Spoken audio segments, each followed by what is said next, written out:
Philip's body was shutting down. He needed multiple organ transplants. As Philip was staring at the end of his life, he cried out to God. Then he says God reminded him that he had already died once. Weird things started happening. My eyes turned yellow. I was constantly tired all the time. I started dropping weight. It sent me into fear. This is the end of your life. Philip Hanks valued strength more than anything. A bodybuilder since he was 13, his focus was always to get that much bigger, more cut. But at 34, years of excessive supplement use had damaged his liver, and a supposedly sterilized tattoo needle was the final straw. And when I went and seen the doctor, they ran blood work, and that re-sterilized needle had hepatitis C in it. You have liver cancer, and you're gonna need a liver transplant. It shocked me. I've never even had a broken bone, let alone any kind of surgery or anything else. The next thought I had was, you don't want to drag someone through all of that medical stuff. So I began trying to break off the relationship with my then girlfriend. I loved him. It was never a question as far as I was concerned that I wasn't going to be there for the storm. Whenever there is something that's happening to me, I always call on Jesus. So I just kind of held on to that and asked for God to heal him and cover him. And that's when I decided this is the woman I have to marry.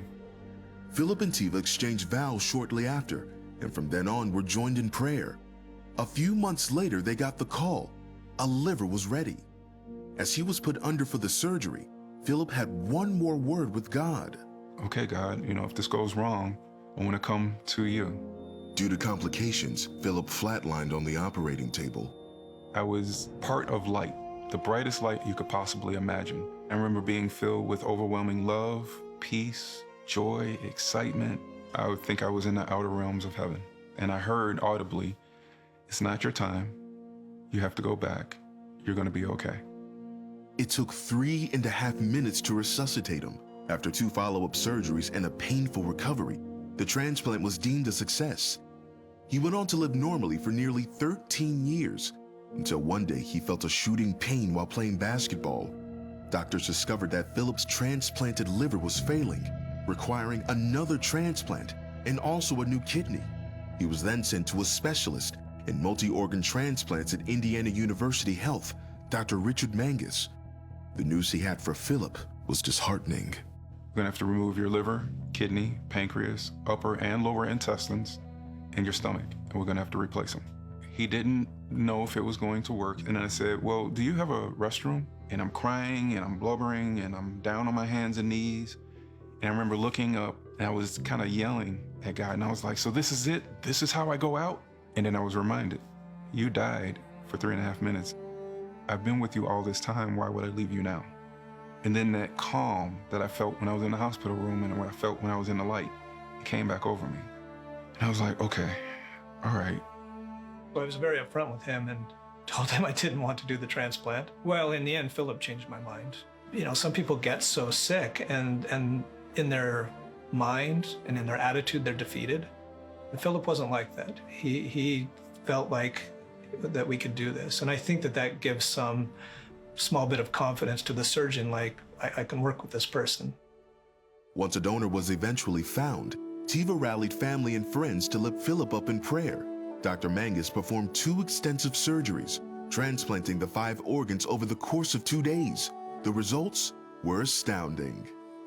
I tell patients, you're going to be in the hospital at least a month. Oftentimes, most of that is in the ICU. And Philip, within days, he was up and around and starting to walk. I think it's remarkable. It was amazing. It was amazing. Philip is here because prayer moves mountains. Philip rejoined his family and has since felt healthier and happier than ever before. He began working with the Illinois Secretary of State to promote organ donation. He speaks at events and high schools, telling everyone he can how God and the power of prayer saved his life. Dr. Mangus agrees. It's inspiring to see someone like him. I think faith can have a very large part in making it through any kind of a health issue. Everything that we do came from God. You know, my patients tell me often that everyone's praying for them, they're praying for me, and I say, thank you very much. I will take all the help that I can get because I need it. I can't put into words how grateful I am for the donation. God is real, heaven is real, and prayer works. I cannot count on one hand how many times God has blessed me over and over and over again. And I'm nobody special. If you call on him, he will come. I hope Philip's story encourages you today before we pray. I don't know anybody who's had 5 organ transplants. Do you? I've never I didn't even heard. know that was I didn't know possible. it was even Yeah. possible.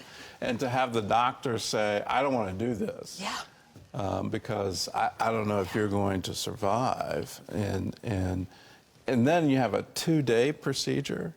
And today, alive and well and telling all of us what God did for him.